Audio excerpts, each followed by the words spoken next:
দেশে 2 থেকে 4 বছর বয়সী শিশুদের শরীরে সহনীয় মাত্রার চেয়ে বেশি সীসার উপস্থিতি পাওয়া গেছে।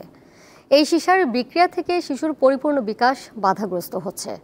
বুধবার আন্তর্জাতিক উদরাময় গবেষণা কেন্দ্র ICDDRBর গবেষণা ফলাফলে এসব তথ্য জানানো হয়। বিশ্বজুড়ে সীসা দূষণে আক্রান্ত দেশের তালিকায় বাংলাদেশ চতুর্থ। প্রায় 3,60,00,000 শিশু রক্তে উচ্চ মাত্রার সীসা নিয়ে জীবন ধারণ করছে। বুধবার আন্তর্জাতিক উদরাময় গবেষণা কেন্দ্র ICDDRBতে বাংলাদেশে সীসা দূষণ প্রতিরোধ অগ্রগতি ও চ্যালেঞ্জ নিয়ে আলোচনা সভায় এই তথ্য জানানো হয়। আলোচনা সভায় জানানো হয় 2 থেকে 4 বছর বয়সী 98% শিশুর রক্তে উচ্চ মাত্রার সীসার উপস্থিতি রয়েছে। বস্তিবাসীর মধ্যে এটি বেশি। 2 থেকে 4 বছরের যে বাচ্চা যারা এখন বড় হচ্ছে, যাদের এখন বুদ্ধি বিকাশের সময়, সেই বাচ্চাদের সবার শরীরেই অনেক বেশি মাত্রার সীসা ছিল। সীসার মতো ভারী ধাতু রক্তে থাকার কোনো নিরাপদ সীমা নেই। তবে যুক্তরাষ্ট্রের centers for disease control and prevention CDC শিশুদের রক্তে প্রতি লিটারে 35 মাইক্রোগ্রামের বেশি সীসার উপস্থিতিকে উদ্বেগজনক বলেছে। বাংলাদেশে শিশুদের রক্তে 50 থেকে 67 মাইক্রোগ্রাম পর্যন্ত সীসা পাওয়া গেছে।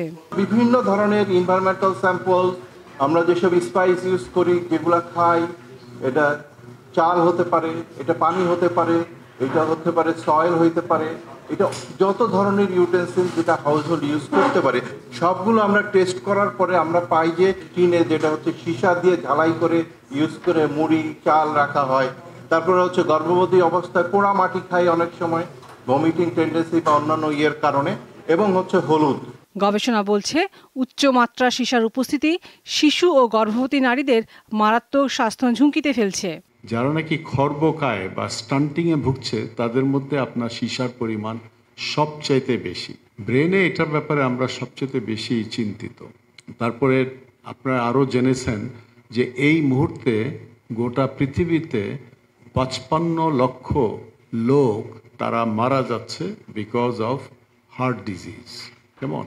এবং এই হার্ট ডিজিজের সঙ্গে আপনার সীসা যুক্ত। তিনি জানান কলকারখানা, প্রসাধনী, ব্যাটারি, হলুদ ও রান্নার পাত্র সহ বিভিন্ন উৎস থেকে এই সীসা পাওয়া যায়।